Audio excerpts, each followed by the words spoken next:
Bienvenidos y muchas gracias. Os voy a dar unas pequeñas pautas, como os comentaba, para intentar que el webinar sea y funcione lo mejor posible, ¿vale? En primer lugar, como acabaréis de ver, acabamos de iniciar la grabación del webinar. Eso significa que el webinar va a ser grabado y, por tanto, las personas que nos han podido conectar podrán tener acceso al webinar e incluso vosotros mismos, si os tenéis que desconectar porque tenéis que iros o queréis luego acceder al webinar, se enviará a todas las personas y estará accesible. Por otro lado, también, como os he comentado, es mucho mejor si mantenéis los micrófonos apagados y que solo los encendáis en caso de que queráis hacer alguna intervención o alguna pregunta. Y las cámaras lo mismo, sí que os agradecemos que si las podéis apagar, así los ponentes, pues es más sencillo que podamos visualizarles. Va a haber también turno de preguntas, como estaba recogido en el programa, por tanto, sentíos libres que durante las ponencias de hacernos llegar las preguntas que queráis durante el chat y luego cuando se concluyan las diferentes presentaciones os invitamos a que sigáis haciendo preguntas a través del chat o si lo preferís también, pues que conectéis la cámara o el micrófono y lancéis las preguntas a los diferentes ponentes que van a participar. Por parte del Club de Marketing del Mediterráneo, volver a agradecer a El Zaburu. Os dejo ahora con Manolo Mínguez, que es director de la oficina de Valencia del Zaburu, y ya poco a poco pues ya nos vamos introduciendo en el webinar. Así que muchas gracias. Muchas gracias, Amanda, por tus palabras. En primer lugar, nosotros sí que queríamos agradecer al club por esa labor de coordinación y ese esfuerzo en poder montar este webinar. Luego, como no podía ser de otra manera, también nos gustaría agradecer a Bodegas Vicente Gandía y a Smart Protection por la facilidad con la que se prestaron, ¿no?, a colaborar en este webinar, que entiendo tiene una temática muy interesante. Y luego, como no podía ser de otra manera tampoco, los asistentes, porque somos conscientes de la dificultad a nivel de tiempo que tenemos todos y nuestras apretadas agendas, sobre todo con todo el tema ahora de la nueva normalidad, ¿no?, y de la medio reactivación económica y de la actividad económica. Así que agradeceros vuestro tiempo en dedicarnos un ratito a ver si aprendemos entre todos un poco de esta materia. Para quien no lo sepa, aunque ya lo sabéis la mayoría, el Zaburu es una firma que tiene más de 150 años y que se dedica a asesorar en materia de propiedad industrial, propiedad intelectual y nuevas tecnologías, y cuya misión básicamente es la protección, la gestión y la defensa de los activos inmateriales de las compañías, ¿no?, como pueden ser las patentes, las marcas, los diseños. Entonces, la razón de organizar este webinar nace fundamentalmente que con todo el tema del COVID-19 al final se ha detectado que con el cierre de las tiendas físicas, el que tenía un e-commerce ha tenido que redoblar esfuerzos para no perder cuota de mercado a nivel ventas, mientras que aquellos que no tenían un e-commerce se han visto abocados a tener que montar uno para no perder su parte del pastel. Este tipo de actividad online genera una serie de problemáticas, y entonces al final lo que vamos a hacer en este webinar es, por un lado, explicar la experiencia de Bodegas Vicente Gandía a la hora de montar y de gestionar su e-commerce, y luego enlazaremos con la problemática que se deriva de este tipo de actividades en red, con posibles falsificaciones, posibles actos fraudulentos de uso de marcas, de diseños, etcétera, y qué medidas técnicas tenemos para detectarlos, y luego qué soluciones legales podemos adoptar para evitar ese tipo de actividades. Antes de dar paso a los ponentes, sí que me gustaría recordar que las soluciones jurídicas a este tipo de problemas nacen de la prevención y de la anticipación, en la que los registros de derechos de marcas, de diseños, etcétera, son esenciales. Sin ellos no vamos a tener, en la gran mayoría de casos, base para poder actuar contra quienes están aprovechando de nuestro esfuerzo empresarial. Por lo que, para mí y para nosotros, entendemos que la inversión en protección de nuestra propiedad industrial, aun en tiempos de crisis o en tiempos de incertidumbre económica, es capital para el devenir de las compañías en el futuro. Así que, sin más dilación, Amanda, yo te devuelvo la palabra para que puedas ya repartir un poco de juego entre los ponentes. Muchas gracias. Muchas gracias, Manolo. Pues si os parece bien, vamos a escuchar ahora a Raúl Custodio, de Bodegas Vicente Gandía, es el director de Estrategia y Desarrollo.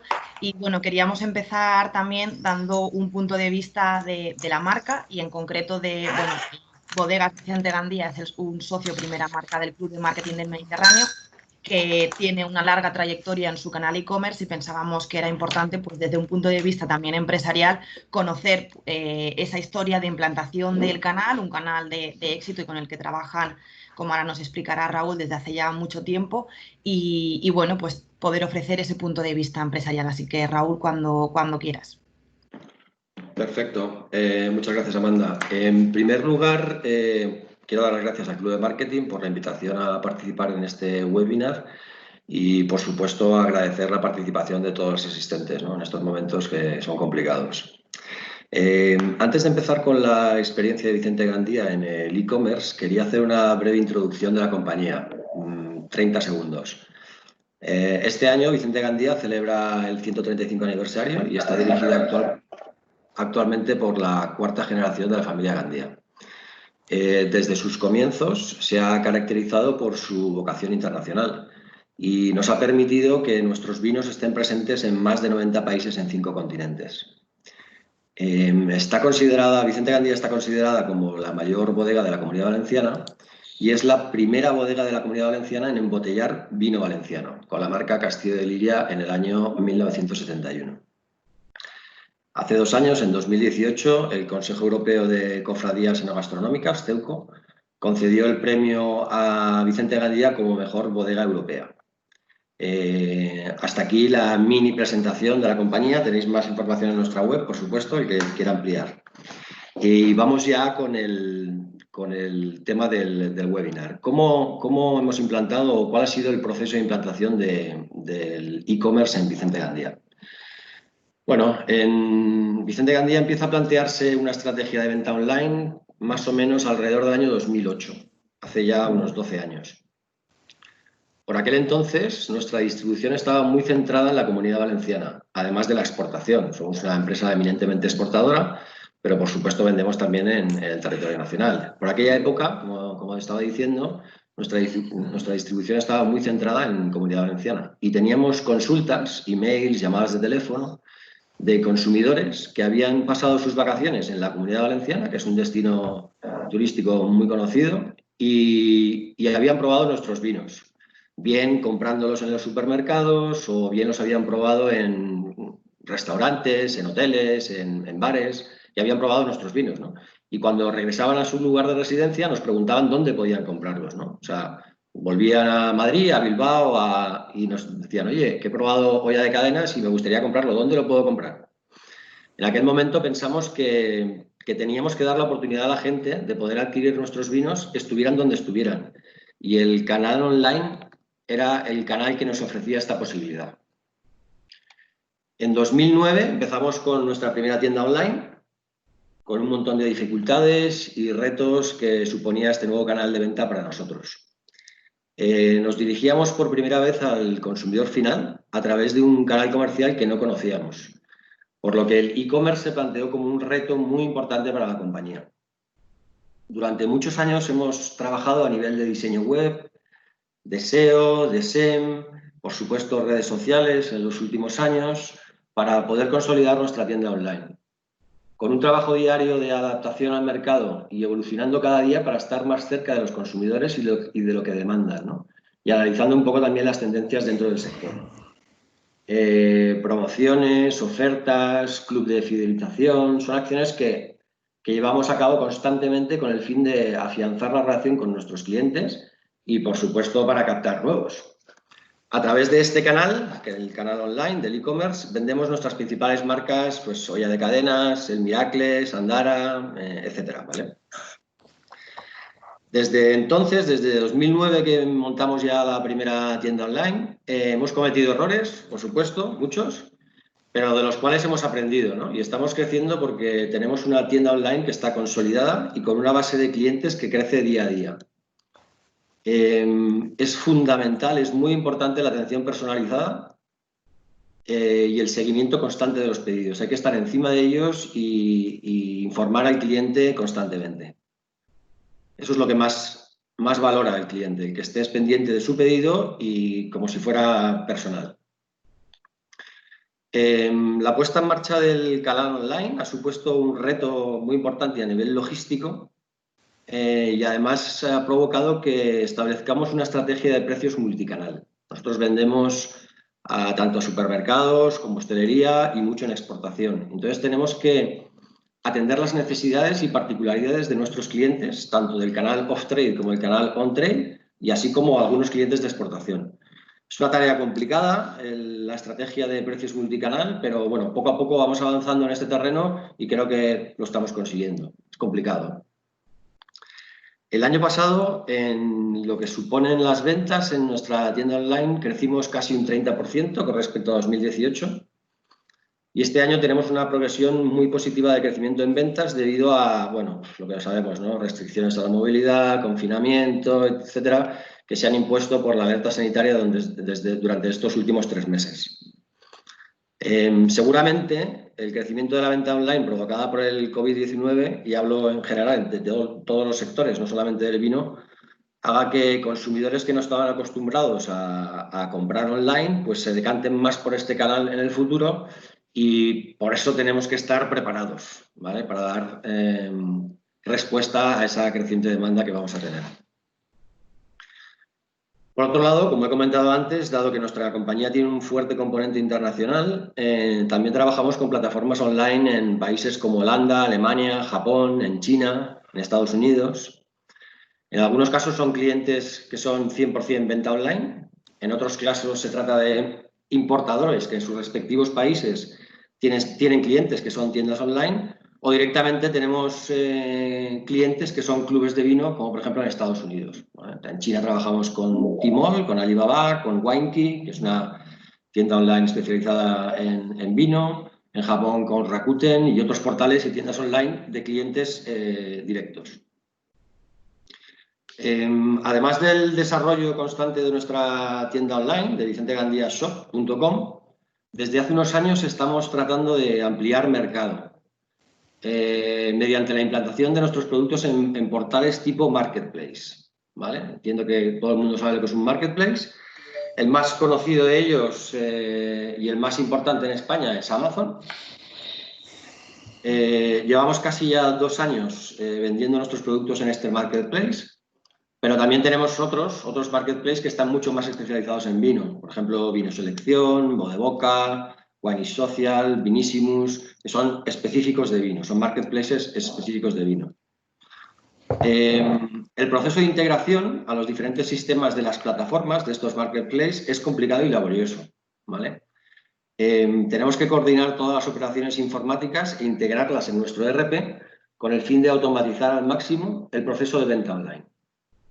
Es fundamental, además, la coordinación de la parte logística, tanto para cumplir con los plazos de entrega como para mantener informado al cliente el máximo tiempo posible.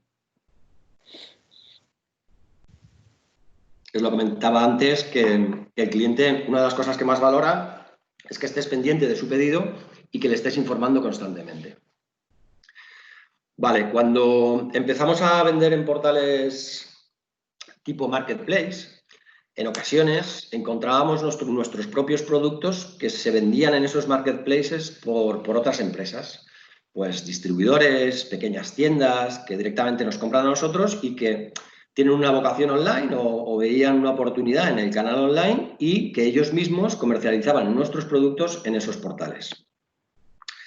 Claro, esto es así, hay libre mercado y cualquiera puede vender. No se puede negar que una empresa que me compra producto después lo venda en un canal online, por supuesto, es totalmente lícito y está muy bien además, ¿eh? En el caso de Amazon existe un servicio que ellos denominan registro de marcas de Amazon, y ahora vamos un poco más en la materia en la que se centra este webinar también, que es para el registro de productos, ¿vale? Cuando se da de alta un producto para vender en Amazon, te puedes dar de alta en este registro de marcas de Amazon, y para lo cual hay que seguir un procedimiento en el que demostramos ser los propietarios de la marca, ¿vale? Es un procedimiento relativamente sencillo en el que implican a las oficinas de marca y a partir de ese momento en el que reconocen que tú eres el dueño de la marca, te otorgan eres como el dueño, entre comillas, de dicho producto, ¿no? Entonces la información del producto que prevalece en el marketplace es la que introducimos nosotros. Además, tenemos un mayor control sobre la información que aparece de nuestros productos que son comercializados por otras empresas en este mismo marketplace, ¿vale? El registro de marcas de Amazon en Amazon es un servicio para proteger los derechos de propiedad intelectual y generar una buena experiencia de compra y confianza entre los clientes de Amazon. Claro, esto es muy importante para Amazon porque lo más importante para vender online es generar confianza. Y con este registro de marca lo que está haciendo Amazon es intentando asegurar que todos los productos que se venden en sus tiendas sean originales, no sean copias, falsificaciones, etc. El registro de marcas de Amazon proporciona un control sobre las páginas de productos de Amazon que utilizan el nombre de tu marca, ¿vale? De modo que los clientes tienen más probabilidades de ver la información correcta asociada a esa marca. Además, este servicio de registro de marcas te proporciona herramientas para buscar y denunciar posibles infracciones dentro de todas las tiendas de Amazon en el mundo. Es decir, podemos buscar a ver si hay alguien que está vendiendo, por ejemplo, olla de cadenas y ver que efectivamente sea original, que los textos que aparecen y la información que aparece es correcta y si no, pues denunciarlo ante Amazon. Según los datos de la propia Amazon, desde que se lanzó este servicio en 2017, tiene más de 200.000 marcas inscritas en todo el mundo y un dato que me sorprendió mucho, más de 1 millón de cuentas, según Amazon, más de 1 millón de cuentas de infractores han sido bloqueadas antes de publicar un solo listing para la venta. Y más de 3.000 millones de listings, 3.000 millones de productos sospechosos se han bloqueado antes de que se publicaran en Amazon. Esto es una barbaridad, pero bueno, es perfecto para proteger a las marcas y a los fabricantes que apuestan por ello. Como he dicho antes, es un interés de Amazon para satisfacer a sus clientes, darles confianza y que sigan confiando en su tienda, ¿vale? Por último, y en el mismo sentido, Amazon ha dado también un paso más allá y ha lanzado un programa de originalidad de productos que denominan Transparency. En este programa se incluye un sello de garantía de originalidad en cada producto para evitar fraudes e imitaciones de producto, ¿vale? Se trata de incluir un sello de garantía en el producto que vendes para que el consumidor pueda efectivamente comprobar que ese producto es auténtico. Transparency permite a los clientes comprobar la autenticidad de cualquier producto registrado en la propia plataforma Transparency, independientemente de si lo compra en Amazon o lo compra en cualquier otra tienda, cualquier otro marketplace, etc. Siempre tendrá ese sello de originalidad. Y un poco hasta aquí nuestra experiencia en el e-commerce. Espero que haya sido de utilidad y las preguntas, si queréis hacer alguna pregunta, no hay ningún problema. Gracias. Pues gracias, Raúl, por contarnos este testimonial y esta experiencia que habéis tenido de largo recorrido. Pensábamos que era importante que una empresa como vosotros, en los cuales pues, consideramos que es un caso de éxito y de un largo recorrido, como decía, de e-commerce, pues contase un poco de primera mano toda la experiencia e incluso también, pues como comentabas, esos problemas con los que habéis tenido que lidiar. Como habéis destacado ya vosotros, precisamente nosotros en el Club de Marketing del Mediterráneo, en el último informe que realizamos sobre el impacto de la COVID en las empresas de la Comunidad Valenciana, se destacaba que precisamente el aumento de las estrategias online, entre las que se incluía el mail marketing, se incluía también el e-commerce, habían aumentado de un 26 a un 37%, ¿no? Entonces, bueno, Vicente Gandía tiene ya una larga experiencia, pero posiblemente, como decíamos, otras muchas marcas, no solo grandes marcas, sino también pequeñas empresas, se han volcado en estos meses en esa estrategia. Esa estrategia, sobre todo cuando da los primeros pasos, necesita ser analizada y necesita, como también destacaba Manolo, pues llevar una serie de pautas para tener en cuenta y evitar pues, que el fraude o la piratería llegue a nuestros productos, a nuestra marca, etcétera, ¿no? Es por eso que esta segunda parte del webinar va más enfocada a esto que comentábamos con Smart Protection desde el punto de vista tecnológico y con el Zaburu desde un punto de vista jurídico, pues para intentar entre todos dar una visión completa de qué hacer y qué tener en cuenta a la hora de prevenir estas falsificaciones y lucha. Así que, si os parece bien, escuchamos ahora a Carlos Sanz, Partner Success Manager de Smart Protection, que nos va a hablar sobre los resultados del estudio internacional sobre infracciones. Todo tuyo, Carlos. Perfecto, Amanda. Muchas gracias.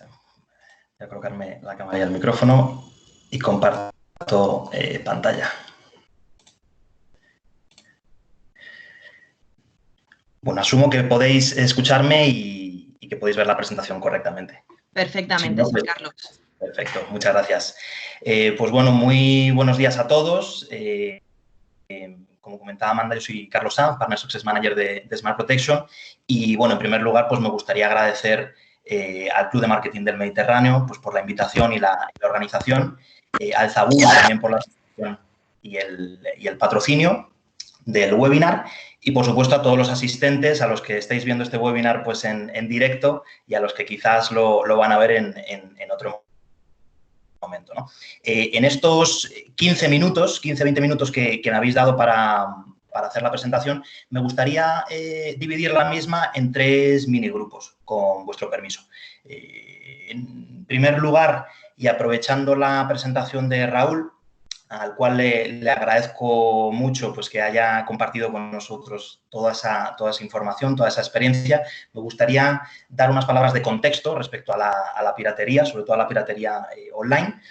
En segundo lugar, dar unas pinceladas acerca de quiénes somos y acerca de nuestro producto y nuestra solución tecnológica. Y, en tercer lugar, pues mostraros unos ejemplos de piratería, unas técnicas que usan los ciberdelincuentes para cometer este tipo de actividades. ¿De acuerdo? Entonces, en primer lugar, y respecto al contexto, me gustaría compartir con todos vosotros que esta triple visión que estamos abordando aquí en el webinar particularmente me gusta mucho. ¿De acuerdo? El tener, por un lado, la visión de la empresa, la visión de negocio de las marcas, y, por otro lado, la visión jurídico-legal y también la visión tecnológica, creo que es lo que tenemos que hacer para obtener una protección, lo que nosotros llamamos una protección integral de las marcas, ¿de acuerdo? Creo fundamental el estar alineados en este aspecto y tenemos que escucharnos tanto empresa como despachos, como empresas tecnológicas para poder dar una solución efectiva a la piratería online, ¿de acuerdo?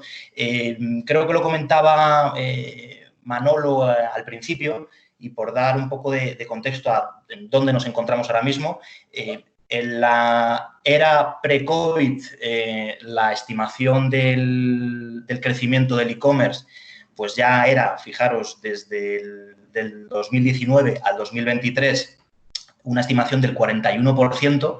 Evidentemente, con esta situación se estima que el crecimiento va a ser aún mayor, ¿no? Empresas que ya tenían instalado un canal e-commerce, pues lo van a tener que fortalecer mucho más, y luego compañías que no tenían ningún tipo de canal online, pues se ven obligados a tener que aventurarse en la comercialización de sus productos o de sus servicios a través de Internet. Además, sucede una cosa, y es que emprender una actividad online puede llegar a ser bastante asequible en ese sentido, es decir, adquirir un dominio es algo asequible, maquetar una página web puede ser simple, obtener acuerdos con distribuidores pues se puede contemplar, pero al igual que sucede en el mundo físico, donde tenemos que protegernos, en Internet particularmente es un terreno de muchas espinas, de muchas trabas, y es imprescindible estar protegidos. Solo por daros unas cifras, ha habido sectores, como probablemente sepáis, que con el confinamiento pues han multiplicado un 200, un 300, incluso un 600% su actividad online. Hablamos de todo ese tipo de elementos o de actividades que podemos hacer en casa: deporte, comida, juguetes, material de oficina, pero hay otros que también lo han aumentado, ¿no? Y para daros otra cifra, se estima que un 20% de todos los anuncios que circulan por Instagram conducen a piratería. Por tanto, estamos hablando de un problema real, un problema que afecta a la mayoría de las empresas, y hay que darle una solución a esta situación. Nosotros en Smart Protection, teniendo en cuenta toda esta circunstancia, pues nos dimos cuenta que los piratas realmente funcionan con tecnología. Los piratas son muy rápidos, utilizan mecanismos tecnológicos, y consideramos que la mejor forma para combatirlos es usar los mismos mecanismos, es decir, tecnología. De esta manera hemos creado una solución tecnológica para poder detectar y eliminar piratería online, ¿de acuerdo?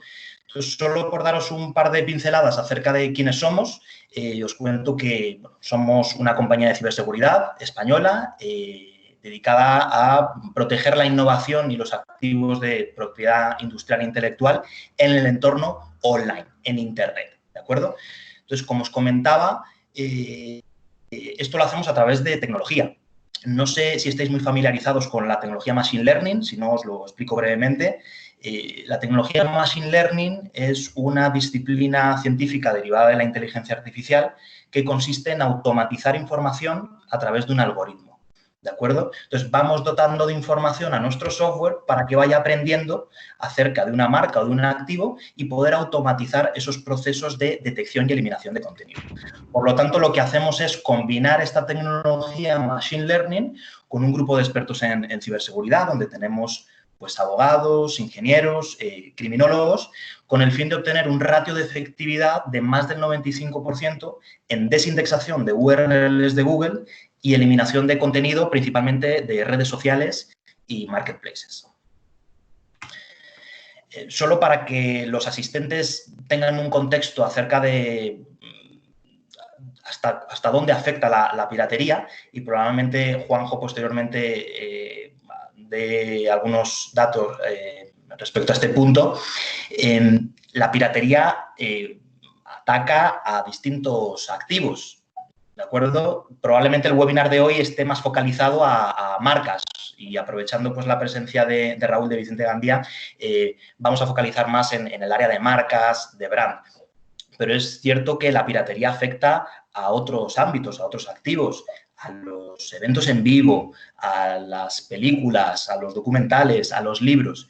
Y ese es el motivo por el cual en Smart Protection pues tenemos estas 4 unidades para dar solución a esos activos que se ven afectados por la existencia de la piratería, ¿de acuerdo? Entonces, como os decía antes, aquí es esencial ser muy rápido. ¿De acuerdo? Por eso en Smart Protection hemos desarrollado este procedimiento que consiste en 3 fases para dar solución a los problemas de piratería. En primer lugar está la detección, ¿de acuerdo? Nosotros, gracias a procesos de Big Data, lo que hacemos es hacer un barrido por todo Internet para poder almacenar información que puede llegar a ser infracciones de marca, las almacenamos en nuestro software y luego, en segundo lugar, es imprescindible hacer un análisis. Nosotros utilizamos la tecnología Machine Learning para poder precisamente analizar y ver si estamos hablando de un producto que va acorde con los costes y con las características del producto original, ¿de acuerdo? Cuando hemos hecho ese análisis que se hace de manera automática y hemos determinado que estamos hablando de productos falsificados o piratas, llegamos al último punto, que es el de la eliminación del contenido, ¿de acuerdo? Y aquí es esencial tener acuerdos con los canales que almacenan este tipo de contenido. Hablaba Raúl antes de Amazon, de Alibaba, de Tmall, de todos estos marketplaces a los cuales nosotros tenemos que solicitarles pues, que retiren el contenido infractor, ¿de acuerdo? Respecto a dónde operamos, como comprenderéis, Internet es muy grande, Internet es una jungla, ¿no? Pero nosotros desde Smart Protection focalizamos en estos 3 canales que consideramos que es donde está toda la piratería, ¿de acuerdo? En primer lugar están los buscadores, por otro lado están las redes sociales y, por último, los marketplaces, como comentaban antes. Como os decía, es fundamental tener acuerdos con todo este tipo de plataformas para poder ser eficientes en la eliminación del contenido. Os puedo contar que, por ejemplo, con Google nosotros tenemos un acuerdo muy importante, que es el TCRP, es el Trusted Copyright Removal Program, mediante el cual nosotros podemos desindexar una URL de 1 a 3 horas. Como comprenderéis, esto a nivel de tiempos es muy importante porque nos da la posibilidad de desindexar de una manera prácticamente automática. Para los que no estéis muy familiarizados con el término desindexar, os cuento que es prácticamente hacer que una web no aparezca en el escaparate, en la lista de resultados de Google. ¿De acuerdo? Con redes sociales y marketplaces también tenemos acuerdos para poder notificarles y que se produzca la eliminación del contenido, en este caso. Con redes sociales tenemos acuerdos pues, con las principales, Facebook, Twitter, Instagram, YouTube, Blogger. Y con los marketplaces de la misma manera. Ahí veis algunos logos, trabajamos con muchos más, pero bueno, los más globales pueden llegar a ser Amazon, eBay bueno, AliExpress, Alibaba, DSGate y otro tipo de marketplaces que pueden ser más regionales, si podemos decir, ¿no? Aquí en España Wallapop, Mil Anuncios, en Latinoamérica Mercado Libre, OLX, etcétera.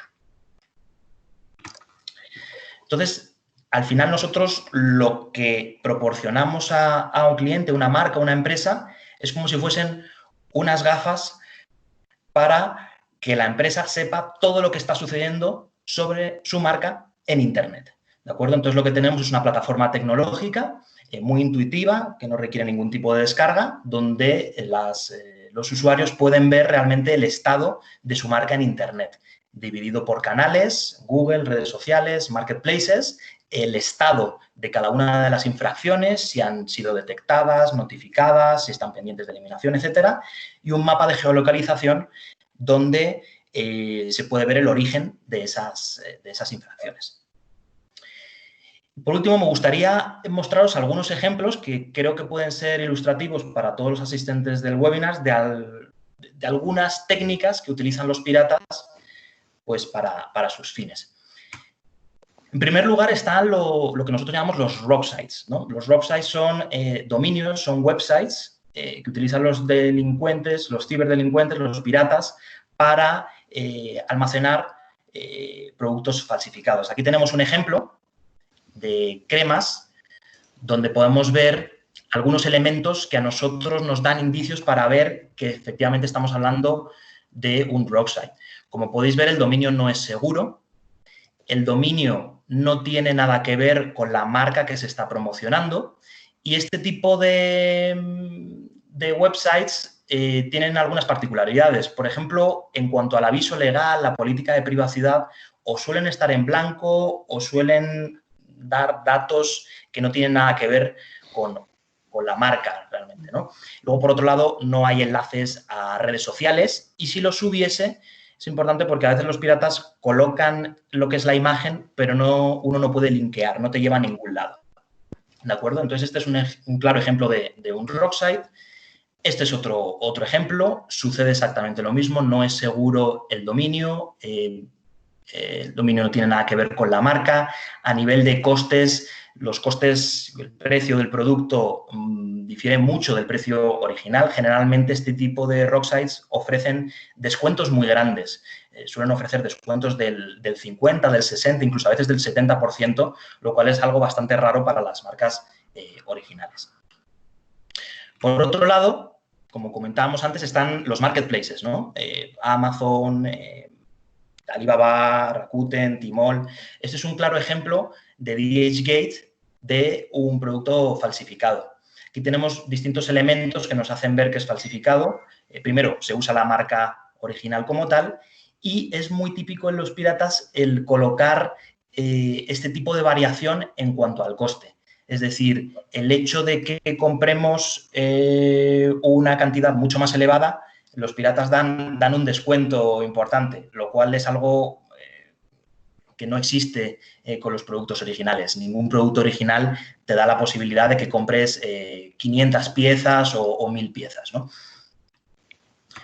Un ejemplo de redes sociales, aquí tenemos un post de un anuncio multimarca donde se promocionan distintas marcas, Nike, Massimo, etcétera. Esto es bastante común en las redes sociales. De hecho, hay que tener en cuenta que uno tiene en mente pues, que probablemente los marketplaces sean los principales almacenadores de piratería, pero sí es cierto que en las redes sociales es donde solemos encontrar más piratería, ¿de acuerdo? Aquí tenemos otro ejemplo donde se ve claramente en la parte superior izquierda el uso de la marca. Incluso podemos intuir cuáles son las intenciones de este usuario al colocar pues, esas imágenes y esas expresiones, ¿de acuerdo? El mercado gris es un elemento también a tener en cuenta. Comentaba Raúl antes en su intervención que existen distribuidores que colocan pues, bueno, productos originales en marketplaces y los revenden, ¿no? Hay que tener en cuenta que dependiendo de las características de cada empresa, pues hay algunas que les es realmente imposible controlar toda la cadena de distribución en Internet. Por eso aquí hago un inciso, porque aquí es muy importante la colaboración entre las compañías tecnológicas como la nuestra y los despachos de abogados como el Zaburu, para poder tomar una medida eficiente ante este tipo de casos, puesto que no estamos hablando de productos falsificados como tal, sino de productos originales que no tienen los permisos para ser distribuidos como tal. Y por último, casos de phishing muy comunes, sobre todo en ese tipo de corporaciones como bancos, entidades financieras, aseguradoras. Es muy común recibir este tipo de avisos donde se incluye el logo como tal, la marca de la propia entidad, pero si prestamos atención, generalmente suelen venir de dominios que no tienen nada que ver con la entidad financiera, y el objetivo principal pues, es el de obtener datos acerca del usuario, credenciales bancarias y otro tipo de información. Y por último, otro caso de phishing donde, bueno, nos hacen ver que clicando y dando una información específica, pues podemos llegar a obtener descuentos, incluso productos de forma gratuita, ¿de acuerdo? Entonces, bueno, esta era un poco la presentación. Creo que me he adaptado al tiempo, tengo aquí un cronómetro y voy por 15 minutos, pero bueno, os quiero dar las gracias a todos los asistentes y quedo abierto a cualquier tipo de pregunta o de debate que podamos tener al finalizar el webinar. Muchas gracias. Pues, Carlos, muchísimas gracias por contarnos un poco esta perspectiva tecnológica y de qué casos hay de piratería, así que poco más jurídica. En este caso, quien la va a presentar es Juan José Caselles, director del área de piratería del Zaburu. Juanjo, cuando quieras. Muchas gracias. ¿Me oyes? ¿Me oís bien? Sí, te oímos. Vale. Y te vemos. Venga, perfecto. Muchas gracias a Amanda por la presentación y a todos los que nos están oyendo. Es decir, cuando un abogado empieza a hablar parece que la gente empieza a desconectar después de cosas tan divertidas y amenas como las y prácticas que nos acaban de enseñar. Pero bueno, creo que es una parte fundamental. Lo que quería empezar a decir y agradecer al Club Mediterráneo de Marketing es precisamente convocar esta webinar justamente hoy.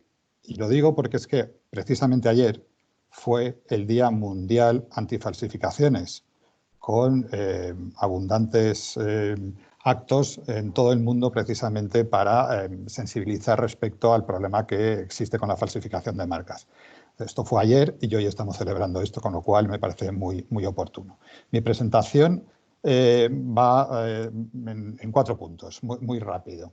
Es decir, una breve introducción, es decir, cuando hablamos de derechos de marcas, derechos de propiedad industrial, ¿de qué estamos hablando exactamente? Vamos a ver cuáles son las medidas de defensa contra las falsificaciones una vez que tenemos ya ese derecho de propiedad industrial, es decir, qué medida voy a poder tomar para que no me violen ese derecho. Luego, una mención especial a los problemas que presentan los delitos online y para acabar con una serie de conclusiones. Entonces, la introducción, lo primero que confunde a alguna gente es cuando ven los términos en inglés intellectual property.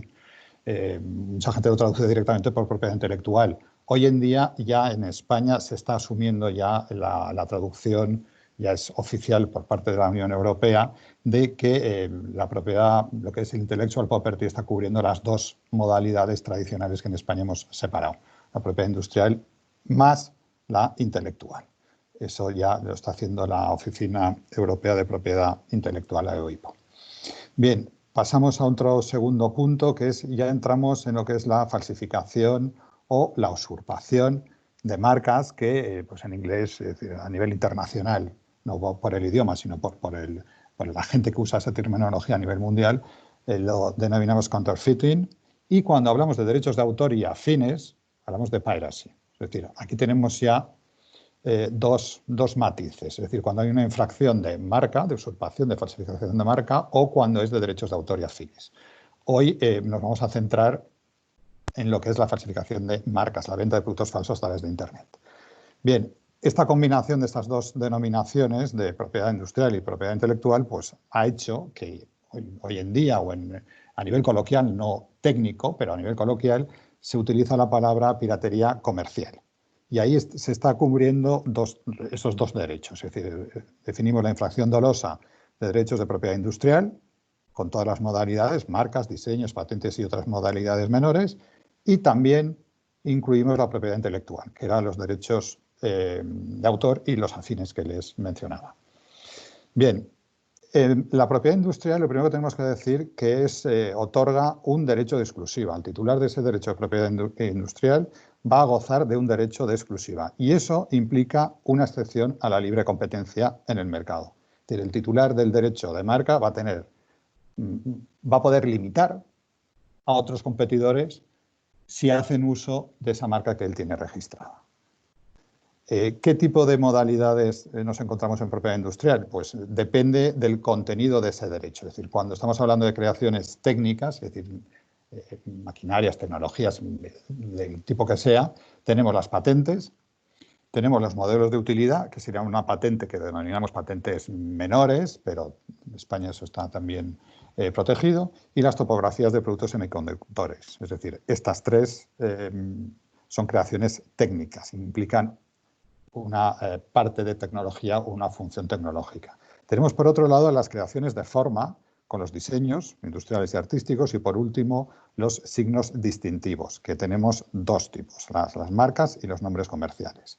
Los nombres comerciales es una figura muy española que en otros países no existe, pero nos vamos a centrar, vamos a seguir siempre respecto a las marcas, que sería el signo distintivo por antonomasia.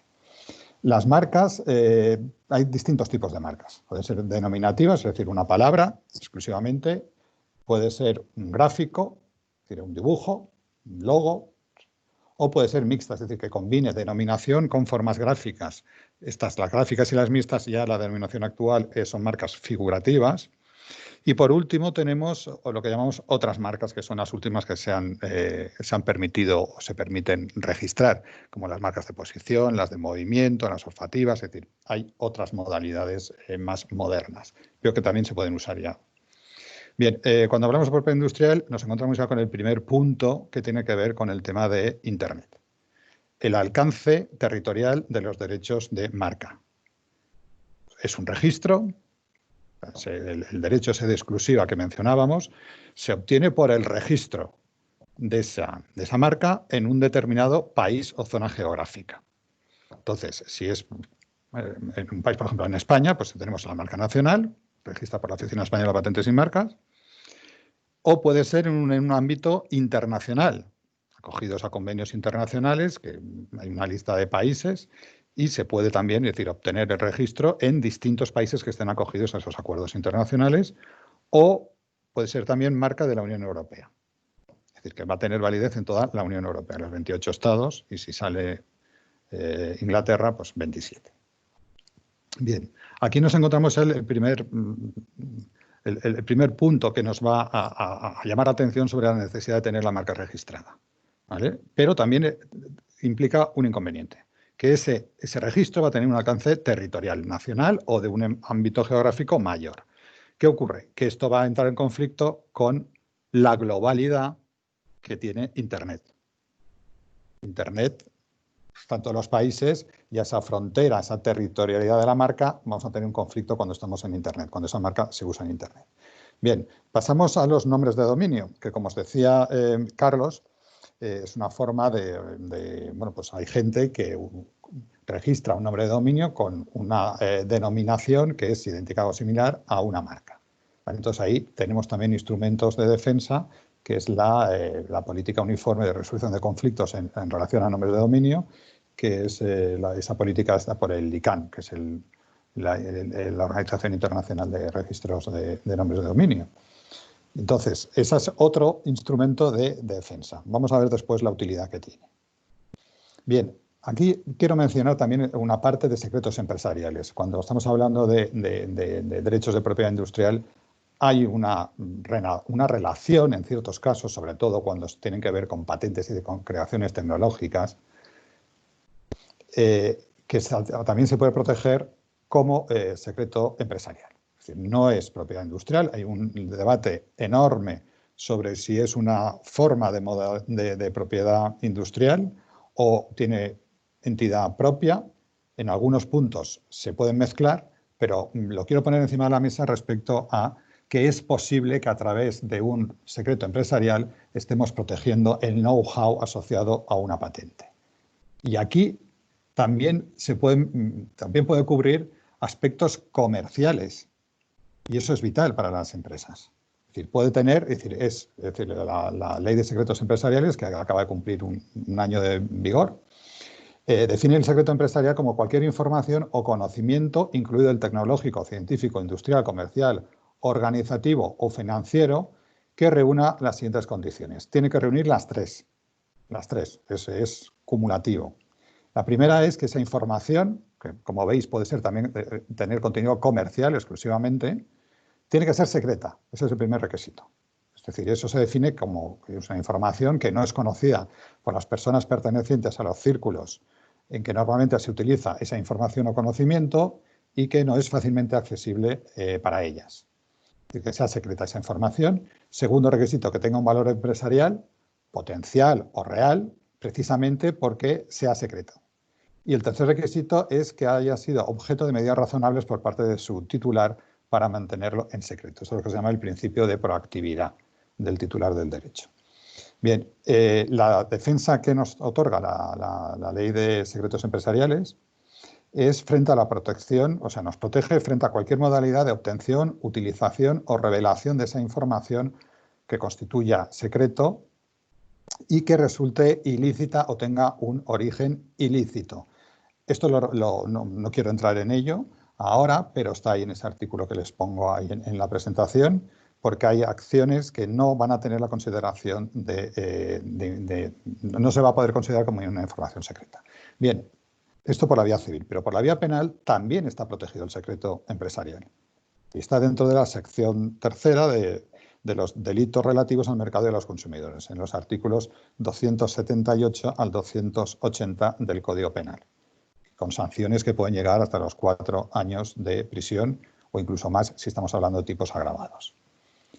Bien, pasamos a la importancia, es decir, ¿por qué es tan importante protegerse frente a las falsificaciones? Y estos son datos que la gente no suele tener presente. Entonces aquí pongo algunos datos sobre cuantificación de las falsificaciones en el comercio mundial. Hay distintos, es decir, lo primero que hay que decir es que estamos hablando de economía sumergida. Es decir, no hay ningún dato oficial sobre venta de productos falsos, porque estamos hablando en negro, pero son estimaciones. Entonces hay varios organismos internacionales que intentan hacer esa estimación lo más ajustada posible. Y tenemos por un lado, pues tenemos la Cámara de Comercio Internacional que dice que del 5 al 7% del comercio mundial son productos falsificados, es muchísimo. La OCDE lo sitúa en el 2%, luego un grupo de inglés de investigación en esta materia, inglés, lo sitúa al 10%, y tenemos una cifra que esto sí que es oficial, que es la de las retenciones en aduanas en el año 2018, que son las últimas estadísticas disponibles. Y ahí valoran alrededor del valor de esos productos importados en la Unión Europea en ese año, los calculó en torno a los 740 millones de euros. Bien, luego el informe más reciente es justo el que se presentó ayer con motivo del Día Mundial Antifalsificación. Pues ayer mismo se presentó ese informe de situación de 2020 sobre vulneraciones de derechos de propiedad intelectual en sentido amplio y lo sitúa en el 3,3% del comercio mundial. Serían falsificaciones. En el caso de Europa, las exportaciones a la Unión Europea es del 6,8%, es decir, casi el doble de lo que es la falsificación a nivel mundial y con un valor en Europa de 121.000 millones de euros al año. Estamos hablando de cifras realmente importantes. Otro de los problemas de la falsificación, alarmante, es el peligro que implican para la salud y la seguridad de los consumidores. Vamos a ver después que estos delitos no son aislados, sino que siempre va a tener relación con otro tipo de delitos. Pero aquí, en fin, hoy en día se está falsificando absolutamente de todo. No hay ningún producto que no se falsifique, no hay ningún país en que no tenga falsificaciones. Tenemos la tendencia a pensar que solo se falsifican productos de lujo, de marcas de prestigio, y eso no es así. Se falsifican hasta prótesis quirúrgicas, cepillos de dientes, cualquier producto, cualquiera. ¿Qué ocurre? Que es un mercado que da muchos beneficios y el riesgo es muy bajo. Entonces, el crimen organizado se ha implantado en la falsificación de productos. Hay un estudio de Naciones Unidas, de la Oficina de Naciones Unidas contra el Crimen y la Droga del año 2014, en que habla de la relación con otros delitos, que los vamos a ver después. Hace otra estimación de cuantificación de costes al año. Y luego es curioso porque todos los años se suelen hacer operaciones conjuntas de la Organización Mundial de Aduanas con las aduanas nacionales de distintos países. Y ahí, en uno de estos chequeos a nivel mundial, se descubrió que 1 de cada 3 contenedores que circulaban por los puertos tenían productos falsos. No que todo el contenedor fuera falso, sino que dentro de ese contenedor había productos falsos. Con lo cual, 1/3 es muchísimo. Bien, y aquí es el gráfico que resume un poco lo que es la relación que tiene la propiedad industrial con una cantidad de productos que están, en muchas ocasiones, están relacionados con la propiedad, con la falsificación de marcas. Y tenemos, por ejemplo, delitos contra la salud pública, tenemos tráfico de armas, tenemos falsedad documental, tenemos trata de personas humanas, de explotación laboral, de evasión de impuestos,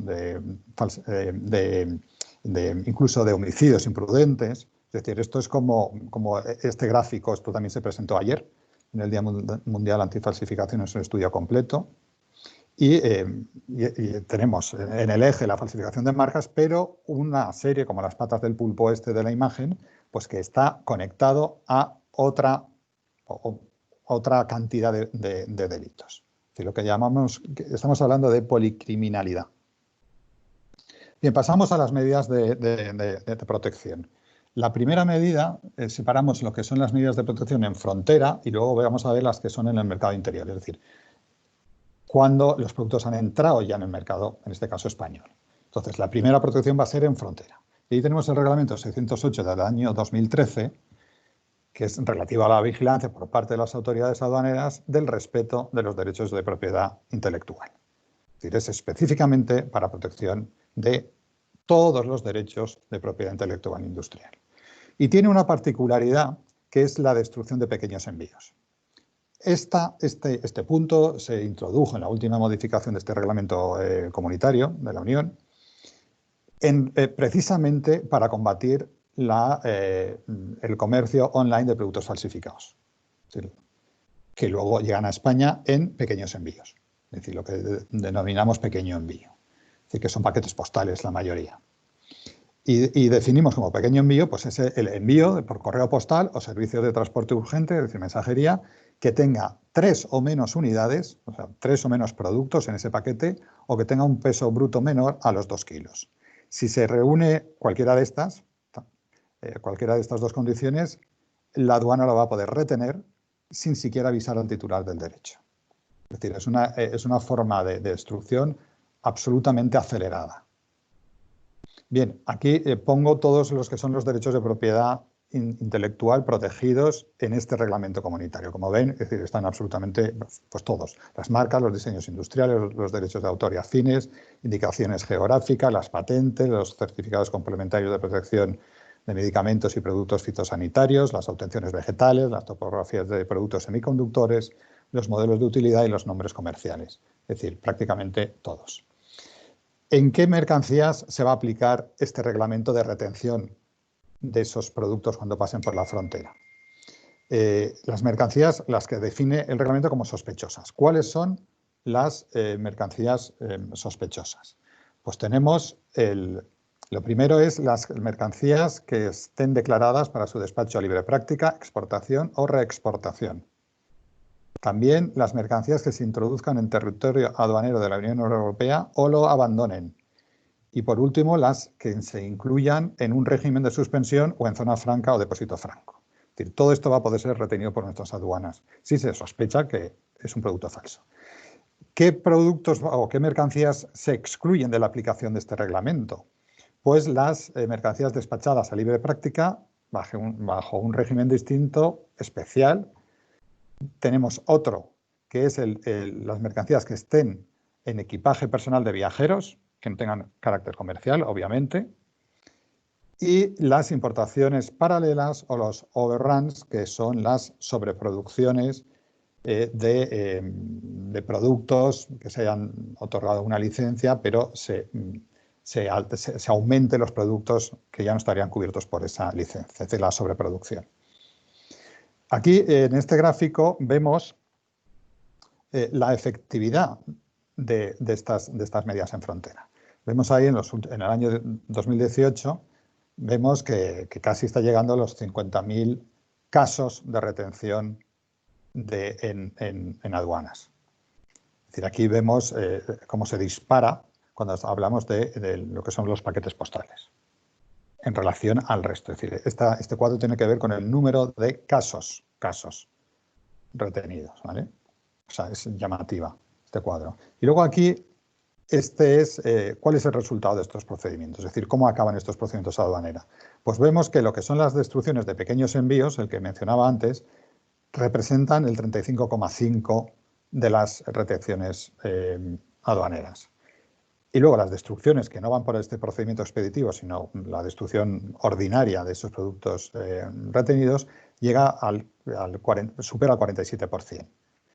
Es decir, que entre estos dos estamos hablando casi el 80 y pico % de productos que se van a destruir.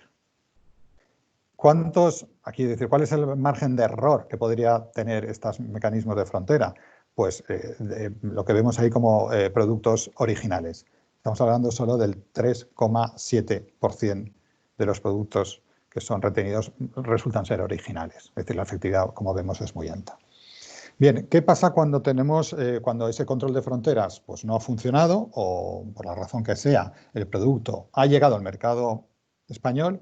Pues ahí tenemos que empezar ya con el ejercicio de acciones penales o civiles. La ley de marcas lo dice directamente que podemos optar por una vía o por la otra cuando se viole una marca. Claro, entonces ahora nos tendremos que ir, ¿qué dice el Código Penal? Para saber si podríamos ir por la vía penal. Pues entonces ahí vemos que eso está recogido en el artículo 274 del Código Penal. Y hay que decir también que se trata de un delito público. Hoy en día ya no hace falta que el titular de la marca presente una denuncia para que la policía actúe de oficio y retenga esos productos. En la práctica te suelen pedir esa denuncia, pero no es un requisito para que la policía pueda actuar.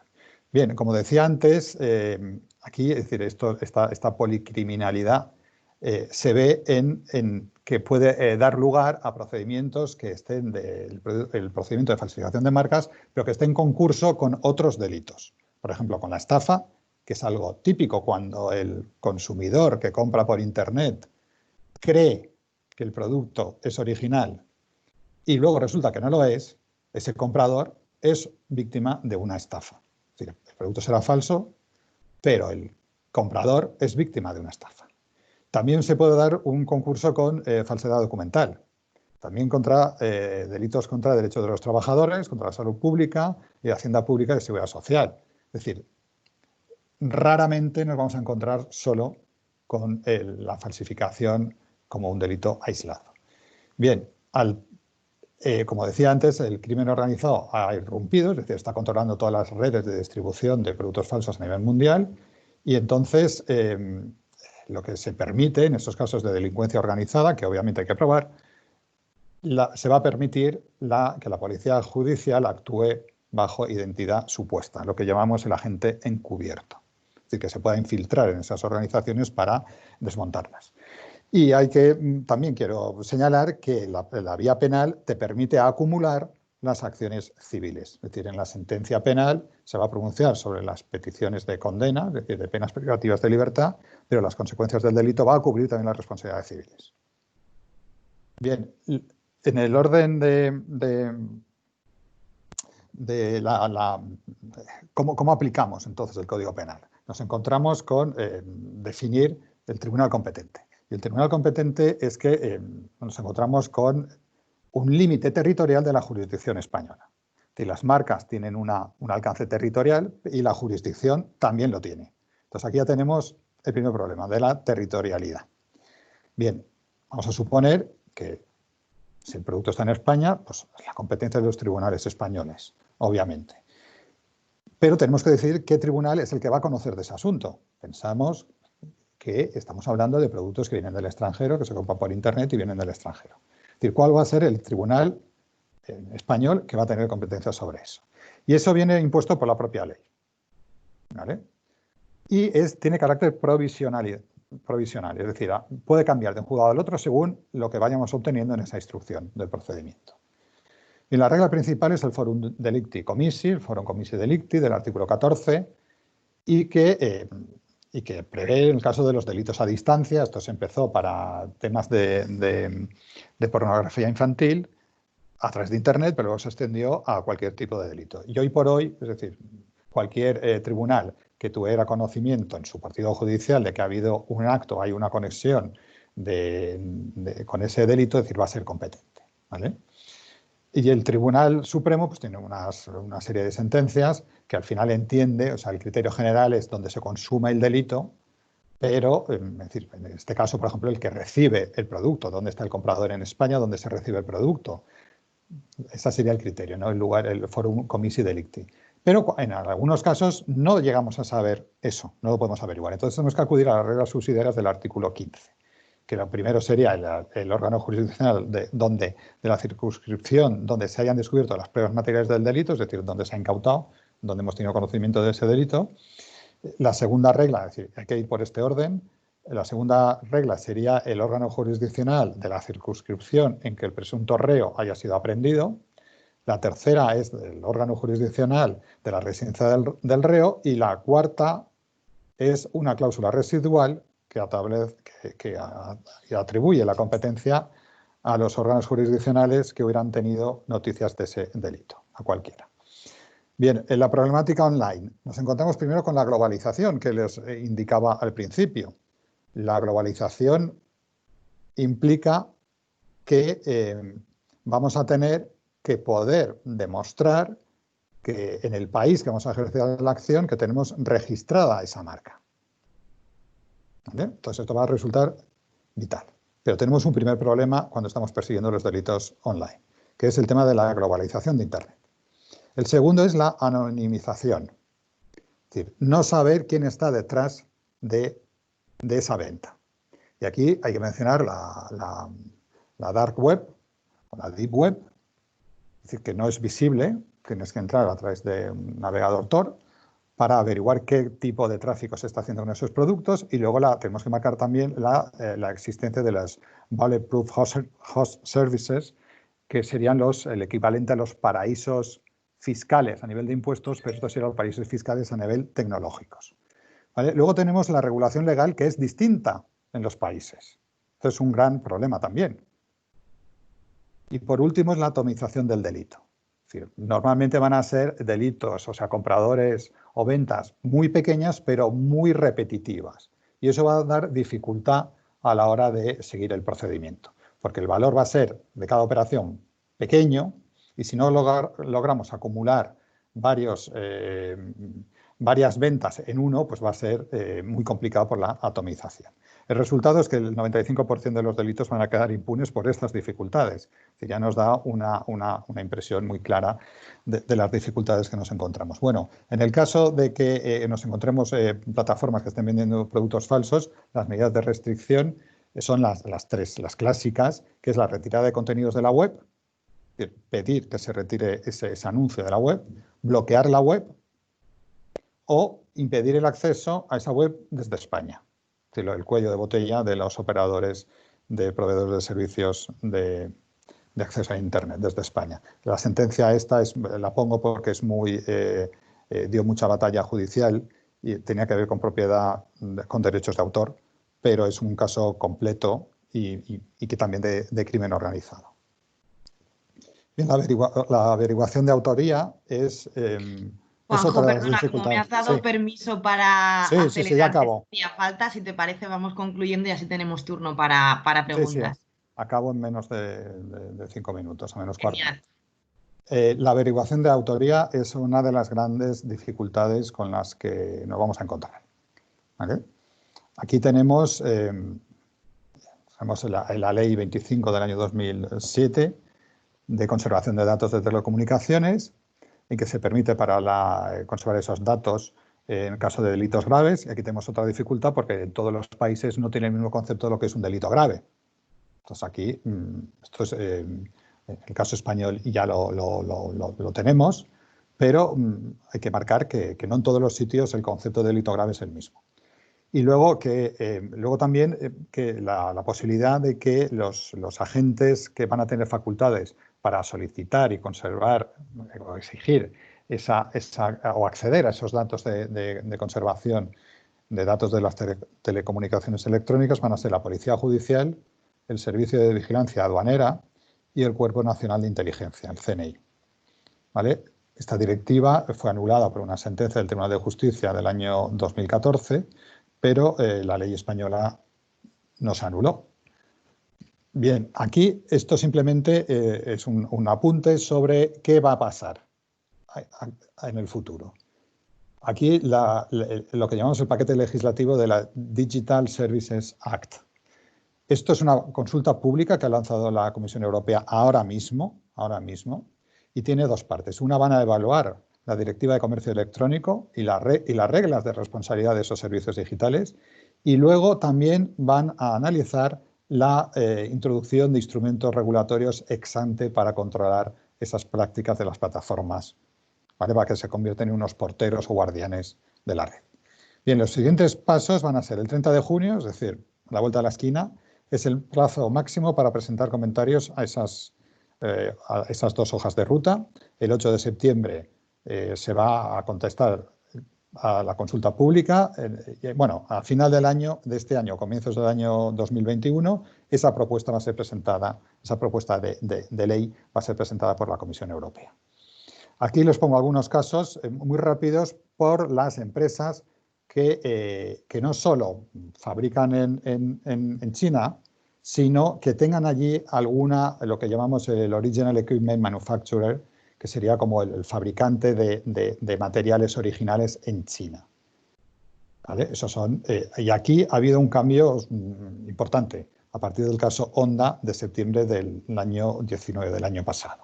¿Vale? Entonces aquí es posible que se exija al que esté fabricando, que tenga una empresa allí en China fabricando para la exportación, que se le exija que tenga la marca también registrada en China. Porque si no, podría dar lugar a una infracción de la marca china, que estuviera previamente registrada. Es decir, esto hay que seguirlo de cerca. Y luego, la conclusión, que falta un minuto y acabo. ¿Vale? La conclusión es, primero, ¿qué es lo que tiene que hacer una empresa? Lo primero es que conviene que haga una auditoría de la cartera de marcas que tenga, ¿vale? Que eso, para que lo incluya en un plan estratégico, cuando va a ir a un mercado exterior, es decir, que defina un plan estratégico y luego que proteja la marca en el territorio en que va a usar esa marca. Esto es de pura definición de estrategia empresarial. Pero si no la tiene registrada en ese país y hay alguien que tenga el registro, va a poder ser objeto de una acción en su contra. Luego, yo llamo relativa ineficacia, no digo que es ineficaz porque sí que es eficaz en algunos casos, pero no en todos, de la política uniforme de resolución de conflictos sobre nombres de dominio. Es decir, aquí esto como el gato y el ratón, cancelas un nombre de dominio, te registran otro a los 5 minutos y esto no acabas nunca. Por eso digo relativa ineficacia, depende a quién tengas delante, será eficaz o no será eficaz esas medidas. Las medidas de frontera evidentemente son eficaces y luego las acciones penales yo las recomiendo porque tienen mayores instrumentos de investigación. La cooperación jurídica, judicial internacional, la Europol, mecanismos de investigación internacional te permiten tener un proceso penal, que en la vía civil difícilmente vas a conseguir todo lo que puedes por la vía penal. Y con esto yo pues acabo. Muchísimas gracias, menos cuarto en punto. Gracias. Muchísimas gracias, Juanjo. Pues si os parece, que además, por cierto, no se ha desconectado nadie, ¿eh? O sea que eso es buena señal, aunque haya sido un abogado que tenías miedo. Si os parece, el resto de ponentes, Manolo, Carlos, Raúl, os podéis también conectar la cámara, porque ahora ya se puede hacer turno de preguntas, y así pues si os preguntan a cada uno de vosotros, pues estamos ya todos en línea. Recordaros que las presentaciones se van a poder descargar en la web. Igualmente, comentaros que el webinar, la grabación, se os enviará a todos, como hemos dicho al inicio. Y también pues el contacto de Zauru, de Smart Protection o de Vicente Gandía, pues si luego tenéis más dudas o queréis asesoramiento, pues que sepáis que estará disponible. Es turno de preguntas, así que, como os comentaba, las podéis hacer a través del chat o incluso también conectando el micrófono y haciéndolas directamente pues a cualquiera de los ponentes. Yo, si queréis, empiezo para romper un poco el hielo. Sí que me gustaría preguntaros, no sé si hay datos en ese caso concreto, sobre el tema de piratería y falsificaciones dependiendo del tamaño de la empresa. Es decir, si habéis percibido o notado que se suele dar más este tipo de falsificaciones en grandes empresas, como puede ser Bodegas Vicente Gandía, que tienen ya una operativa de e-commerce muy grande, o también se da, y muy frecuentemente, en pequeñas empresas que a lo mejor su portal o su alcance es mucho menor. ¿Quién se anima a responderme? Sí, si me permitís, ¿se me escucha bien, Amanda? Sí. Me lanzo a la piscina. Bueno, respecto a este punto, que me parece muy, muy interesante, me gustaría enlazarlo con algunos elementos que yo los llamo como falsos mitos, ¿no? A lo mejor, o falsas expectativas respecto a la piratería digital. E incluyo ese elemento que acabas de comentar. En primer lugar, hay que tener en cuenta que la gente, en general, asocia la piratería al mundo físico, ¿de acuerdo? Juanjo lo ha explicado tremendamente bien, tanto la parte física como la parte digital. Tenemos en nuestra cabeza los conceptos top manta, etcétera. La piratería física es un problema muy grande, pero hay que tener en cuenta que más del 90% de la piratería en el mundo está en Internet. Esto es así, hay que tenerlo en cuenta. Por otro lado, y probablemente influenciados por ese concepto de la piratería física o el top manta, que afecta a lo mejor, porque lo vemos en la calle, a marcas, se comentaba antes, de moda, marcas internacionales y demás, tenemos la idea de que la piratería solo afecta a ese tipo de marcas, ¿no? A las marcas pues, más grandes de moda, de deportes, etcétera, y esto no es verdad. Es decir, la piratería afecta a las empresas grandes, por supuesto, y afecta a empresas medianas y a empresas pequeñas. En el momento en el que uno tiene algún tipo de actividad online, está afectado por la piratería, ¿de acuerdo? Eso hay que tenerlo en cuenta. Y luego hay otro falso mito, y es el pensar que el afectado lo sabe, ¿no? Aquí yo haría una diferencia, una triple diferencia. Por un lado están, a lo mejor, todas esas marcas de moda más grandes y más que saben que tienen un problema y han tomado o pretenden tomar soluciones, ¿no? Eso sería un porcentaje muy pequeño. Empresas que saben que tienen un problema en Internet y, o de manera interna o a través de algún tipo de tecnología, intentan tomar medidas. Luego hay otro porcentaje que serían los que tienen un problema pero no saben muy bien cómo hacerlo, de manera medio manual, de manera un poco arcaica, intentan dar solución a este tipo de problemas. Y luego la gran mayoría de las empresas, y aquí me paro, son las empresas que no saben que tienen un problema. Es decir, en el momento en el que yo lanzo mi actividad online, pienso que no tengo un problema, pero la clave aquí es el tener una marca monitorizada a nivel digital. Hay muchísimas empresas, y nosotros hemos tenido casos al interior de la compañía, que nos confirman, vamos, que ellos es imposible que tengan ningún caso de piratería online, y en el momento en el que hacemos una auditoría o hacemos una monitorización, nos echamos las manos a la cabeza, el cliente el primero, ¿no? Entonces, eso es otro falso mito, es decir, la piratería afecta a las empresas grandes, medianas, pequeñas, y sobre todo hay que tener en cuenta que hay muchísimas empresas que no saben que tienen un problema. Y luego, por último, y no me extiendo más, la falsa creencia de que este tipo de soluciones son muy caras. También a lo mejor influenciados por el top manta, y que pensamos pues, que solo las empresas grandes se pueden permitir este tipo de soluciones. Eso tampoco es verdad. Este tipo de soluciones ahora mismo está al alcance de cualquier tipo de empresa. Solo por darte un dato, nosotros monitorizamos una marca por menos de 300 euros o dólares al mes. Es decir, cualquier marca que tenga actividad online se puede permitir ese tipo de coste. ¿De acuerdo? Entonces, la clave es, y creo que lo comentaba Manolo al inicio, el no ver la protección de estos activos como un gasto, sino como una inversión realmente. Por un lado está la vertiente registral fundamental para que una marca esté protegida, y por otro lado consideramos desde Smart Protection que la vigilancia online es fundamental para todas aquellas empresas que tienen actividad e-commerce. Las pérdidas, en el caso de no tener este tipo de monitorización y no hacer nada frente a la piratería, pueden ser de decenas de miles de euros, de centenares de miles de euros, incluso de millones de euros para las empresas más grandes. Pues, Carlos, muchísimas gracias. No sé si hay alguno más queréis contestar a esta misma pregunta o damos paso a Bernardo, que ha lanzado una pregunta, como queráis. Bueno, yo quería recoger el guante que ha lanzado Carlos y yo creo que existe esa falsa creencia, como bien indicas, de que esto solo es un problema de empresas grandes. Y yo creo que la piratería no entiende de facturación. Pues es un problema, al final, o sea, es un problema real y no solo se traduce a ver cómo lo puedo decir, en la falsificación de un producto físico. Es decir, existen muchas formas de piratería online, desde la usurpación de marcas en redes sociales, la usurpación de marcas a nivel nombres de dominio, que eso es un problemón tremendo, ¿no? Los ciberocupas, que se llaman, ¿no? Que se dedican a registrar por activa y por pasiva todas aquellas combinaciones posibles para que luego, cuando el verdadero titular quiere pues, montar un marketplace, una página web en un territorio concreto, tenga que pasar por caja y pagar al ciberocupa para conseguir el nombre de dominio, ¿no? Sobre todo por lo que decía Juanjo antes, de que es digamos que es una solución, entre comillas, ineficaz, no porque no sea eficaz la medida, sino porque una vez das de baja uno, te han registrado 20 más, ¿no? Entonces, por ahí yo creo que es esencial. Entonces, yo repito otra vez lo mismo.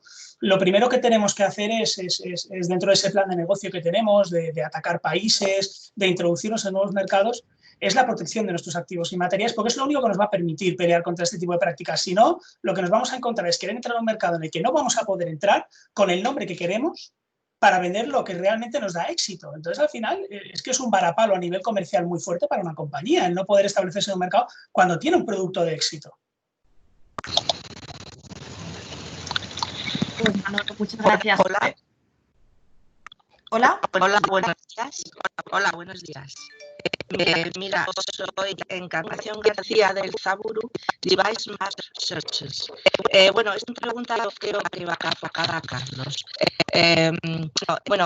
¿Cómo se está contemplando el lanzamiento de este producto, que si no es nuevo, sí que es novedoso dadas las circunstancias, como son las mascarillas, por esta producción masificada y que me imagino dará lugar a multitud de falsificaciones?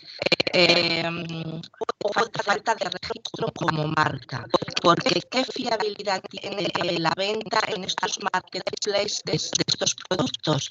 Porque estamos comprobando que se ofertan con grandes descuentos y se piden en grandes cantidades. Entonces, se incumple esta fiabilidad por este hecho y se ha hecho un filtrado en el Machine Learning para ello, o hay algún vacío además legal debido a esta situación excepcional. Bueno, aprovecho para decir que soy hija adoptiva de la Comunidad Valenciana. Muchas gracias, Bodegas de Gandía. Soy usuaria de los vinos valencianos excelentes. Y muchas gracias, Amanda, a todos los ponentes y colaboradores. Adiós. Muchas gracias, Encarna. Se oía un poquito mal, entonces no sé, Carlos, tú que te lanzaba a ti la pregunta, si has conseguido entenderla bien del todo, si le pedimos que nos la escriba. Casi os iba a decir si podíais interpretarme un poco la pregunta porque se escuchaba un poco mal. Me decís si no lo he entendido, si lo he entendido mal o bien. Preguntaba Encarna acerca de la comercialización de mascarillas en Internet con todo el problema que ha habido del COVID y si hemos contemplado esta situación y qué opinión tenemos. Es lo que he podido alcanzar del mensaje porque se escuchaba un poco mal. No sé si hay algún otro elemento importante que me he dejado para contestarlo. Yo creo que no, de todas formas, Encarna, como el micrófono fallaba un poco, si quieres matizar algo, tienes la opción del chat y se lo traslado a Carlos, ¿vale? Si te parece, empieza a contestar, Carlos, si quieres. Sí, de acuerdo. Entonces, si me dejo algún elemento, por favor me decís, porque es la parte que he entendido de la pregunta. Bueno, respecto a material sanitario, efectivamente, como sabéis, y yo creo que es conocido por todos, pues bueno, hemos tenido una situación bastante particular y es que hemos tenido pues todos los países y todos los ciudadanos de todos los países intentando adquirir este tipo de artículos. No han sido únicamente mascarillas, sino han sido otro tipo de productos sanitarios como, bueno, test para el coronavirus, incluso otro tipo de fármacos que a través de algunas autoridades, no tanto desde España, sino de otras autoridades de otros países, pues parecía que eran eficientes o efectivos para combatir el virus. Respecto a este punto, me gustaría compartir con todos los asistentes un estudio que hicimos a raíz de una petición de la Europol, ¿de acuerdo?, para precisamente la monitorización de estos productos sanitarios. Hubo una alarma porque, como habréis, como seréis conscientes, pues incluso España, Reino Unido y algún otro país llegamos a comprar productos que no eran originales, que no tenían las garantías, etcétera, y ha habido bastante ruido con esto. Nosotros hicimos un estudio bastante detallado, incluso si alguno de los asistentes quiere tener acceso al mismo, pues me puede contactar de manera directa y con mucho gusto se lo podemos proporcionar y demás. Pero solo para resumir, los mayores descubrimientos de ese estudio, deciros que se focalizaba en 3 productos o en 3 áreas de productos sanitarios fundamentales. Por un lado eran los test para el COVID, por otro lado eran las mascarillas, focalizando en 2 tipos de mascarilla, la famosa FFP2 y mascarillas de tipo quirúrgico, y luego la investigación de otro tipo de fármacos. Eran, si no me equivoco, 11 o 12 tipos de fármacos donde se incluían el Arbidol y la hidroxicloroquina, que hemos escuchado todos hablar, ¿de acuerdo? Entonces, los resultados de ese estudio, y enlazando un poco con los canales donde solemos encontrar piratería, nos arrojaron unos resultados bastante impresionantes. Y es que pudimos encontrar decenas de miles de resultados y el 60% de todo ese material falsificado venía de redes sociales. ¿De acuerdo? Y de aquí otra vez la importancia en la falsa creencia de que parece que todo viene a través de marketplaces. Es decir, los marketplaces, algunos almacenan bastante piratería, pero ese estudio, que yo creo que va bastante acorde con la realidad generalmente del mercado, nos dijo que a través de redes sociales se llegaron a promocionar el 60% de todo lo que encontramos. Luego hubo un 30% que sí venía a través de marketplaces y luego, perdón, he dicho un 60%, un 30% sí o un 30 y pico por ciento de marketplaces y luego un 6, un 7% que venía de roadsites, de páginas web, fundamentalmente. Pero bueno, si hay interés más específico respecto a este estudio, que lo hemos estado desarrollando desde nuestro departamento de producto, pues con mucho gusto podemos daros más detalles de manera particular. Muchas gracias. Estupendo, Carlos. Damos paso, si queréis, a Bernardo, que ha levantado la mano, y luego tenemos también una pregunta por el chat de Juan Miguel. Vamos en ese orden, si os parece. Muchas gracias, Amanda. No sé si me escucháis bien. Bueno, en primer lugar, como siempre, pues agradecer a los ponentes porque está siendo una sesión muy interesante. Yo tengo, no sé si es una pregunta doble o triple, voy rápido con ella. La primera sería, hablaba Juan José de lo que eran las medidas de restricción Y a mí me gustaría saber, por ejemplo, si las autoridades son ágiles a la hora de aplicar estas medidas. Y, por ejemplo, pues cuando hablábamos del nombre de dominio con el ICANN, ¿en cuánto tiempo, una vez detectado una falsificación o un mal uso de nuestra marca en un dominio, en cuánto tiempo podríamos tener resuelto este conflicto, así como otras medidas de restricción, si son rápidas o no? Por otro lado, también algo muy práctico, hablando también de los marketplaces,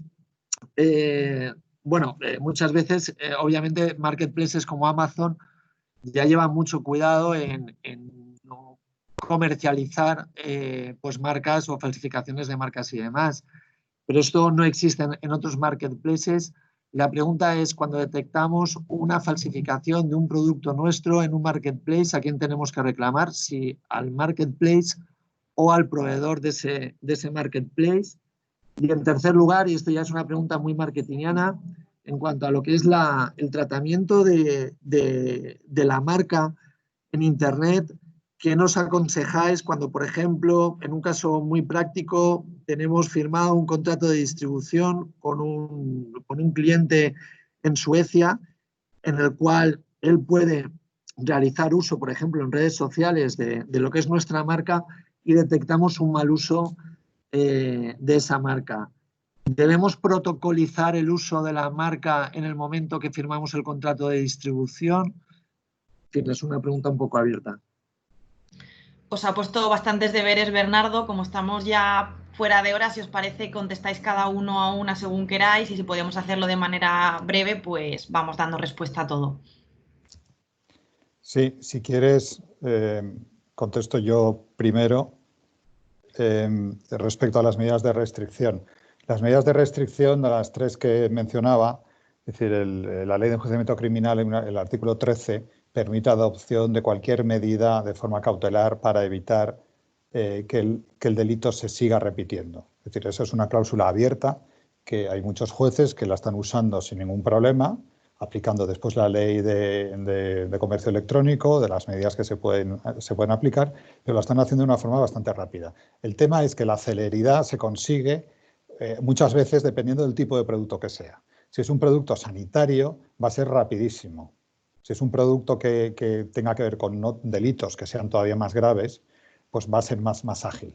Ahora, si es un producto que no tiene además, no tiene ningún riesgo adicional, pues suelen ser bastante más reacios en aplicar ese tipo de medidas, ¿vale? En cuanto a la política uniforme para retirar ese nombre de dominio, cancelar ese nombre de dominio, pues bueno, eso, pues hay distintos organismos que administran esos procedimientos, y más o menos, por lo que tengo entendido, decir, esto depende también de los plazos que se vayan marcando, en fin. Hay unos calendarios, cada mecanismo de resolución tiene sus propios calendarios, pero podrían estar alrededor de 6 meses o un poco más.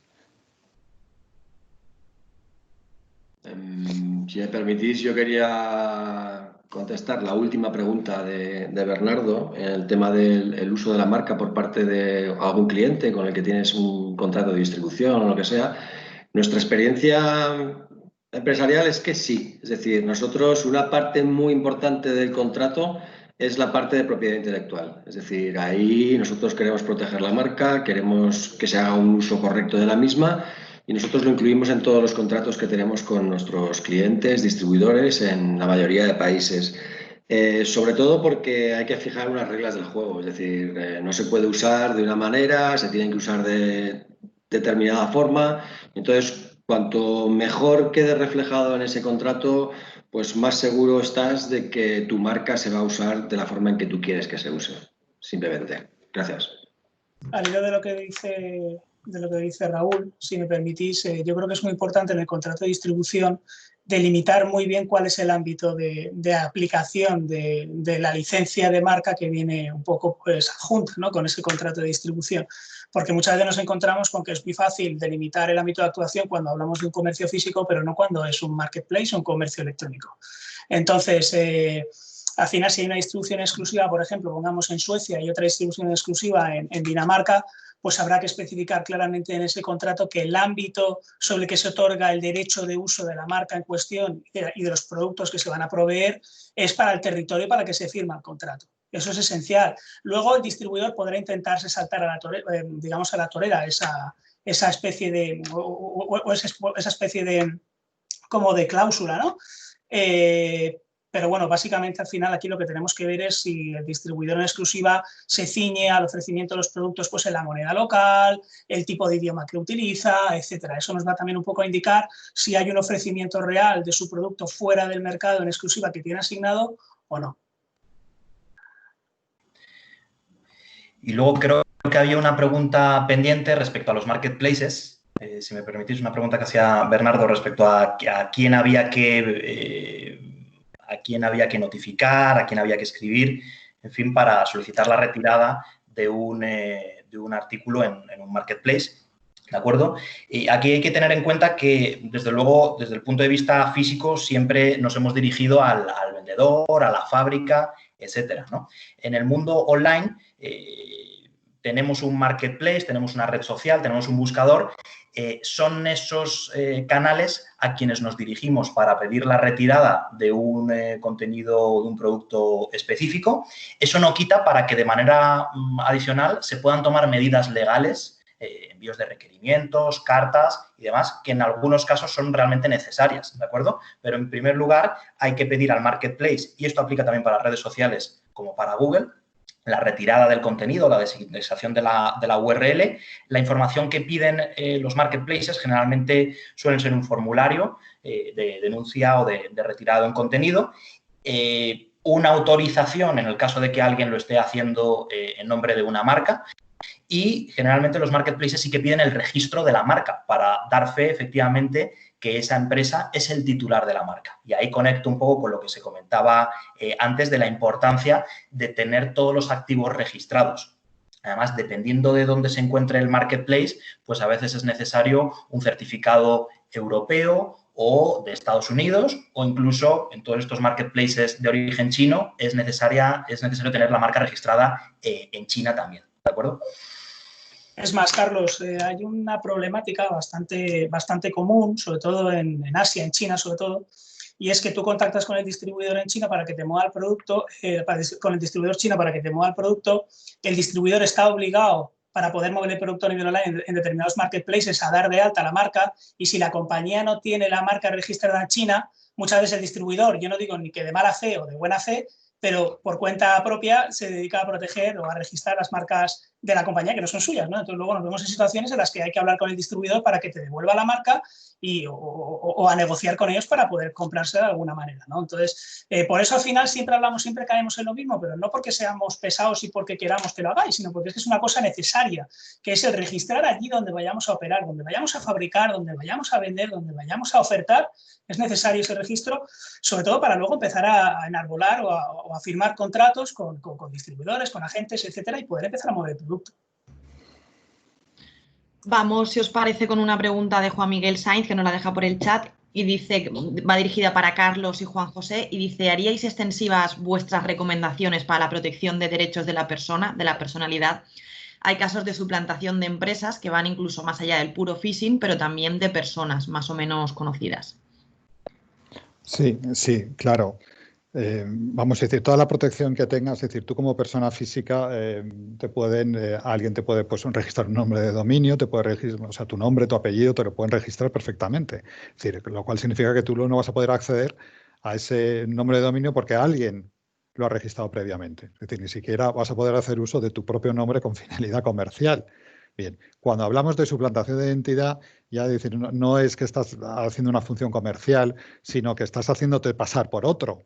Entonces eso de la vía penal, pues eso tiene otros requisitos, otras consideraciones. Si tú estás actuando exactamente igual que otra persona, estás haciendo contrataciones fingiendo que eres otra persona, claro, ahí es un delito contra es otro tipo de delitos contra el Estado civil de las personas. Ahora, el consejo es si se puede, si la recomendación de proteger también el derecho de la persona, obviamente. Es decir, fijaros, por ejemplo, me viene a la cabeza ahora el caso rápido, por ejemplo, con Cristiano Ronaldo, ¿no? Las iniciales y el número 7, es decir, eso que todo el mundo está pensando que es Cristiano Ronaldo, pero la marca va por otro lado. Es decir, tú obtienes el registro de marca o incluso para poder evitar que el otro comercialice productos con ese nombre. Es decir, la respuesta es sí.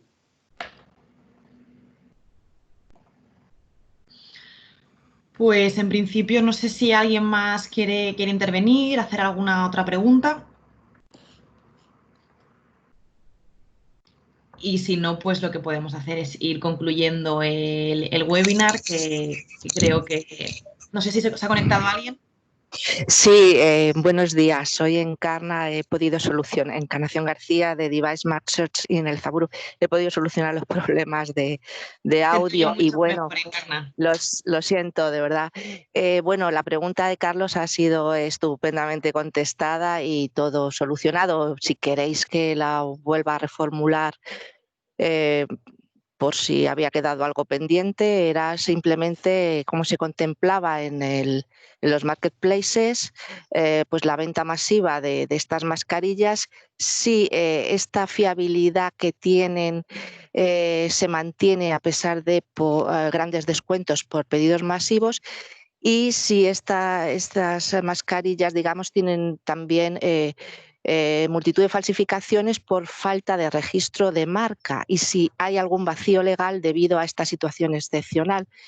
Y bueno, ya aprovecho para decir lo que he dicho antes, que soy hija adoptiva de la Comunidad Valenciana. Felicitaciones a Bodegas Vicente Gandía.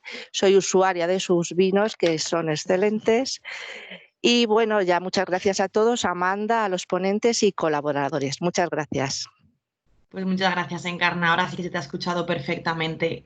Carlos había respondido ya a la gran parte de las preguntas. No sé si, Carlos, si quieres matizar alguna cosa más, que ahora se ha escuchado un poco mejor la pregunta.